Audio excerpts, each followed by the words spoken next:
లోకరక్షకుడైన యేసయ్య నామంలో కువైట్ మరియు పరిసర ప్రాంతాల్లో ఉన్న విశ్వాసులకు, ఆత్మీయులకు మరియు దైవ సేవకులకు నా హృదయపూర్వక వందనాలు తెలియజేస్తూ ఉన్నాను.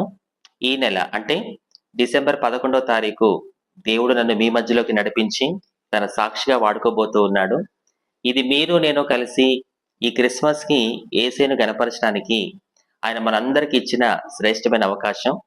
మనల్ని క్రీస్తు ప్రేమతో ఆహ్వానించే దైవజనులు పాస్టర్ యెషయారావు గారు, బ్రదర్ ప్రశాంత్ మరియు వారి టీం మెంబర్స్, జీసస్ స్వస్థత ప్రార్థనా మందిరం, కువైట్.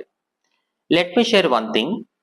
ఆనాడు దేవుడు ఐగుప్తు దేశానికి బానిసగా వెళ్ళిన యోసేపుని ప్రధానమంత్రిని చేశాడని, అమ్మా నాన్న లేక అనాథగా మిగిలిపోవలసిన ఎస్తేర్ని రాణిని చేశాడని, గొర్రెలు కాచుకునే దావీదుని రాజుగా చక్రవర్తిగా మార్చాడని, ఇవన్నీ మనం బైబిల్లో చదివాం, వాక్యంలో విన్నాం.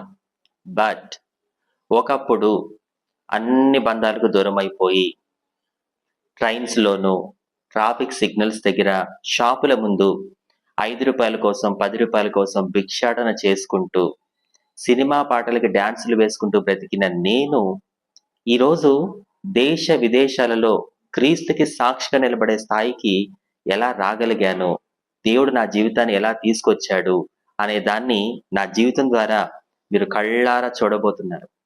ఒక వ్యక్తిని ఉన్న స్థితి నుంచి ఉన్నతమైన స్థితికి చేర్చడం అది మన యేసయ్యకి మాత్రమే సాధ్యం. That's why I always say wherever I go, Jesus always qualifies the disqualified.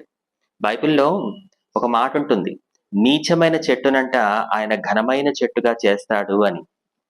ఈ గొంగలి పురుగుని సీతాకు చిలుకగా మలిచిన దేవునికి మీ స్థితిని మార్చడం కూడా సాధ్యమే.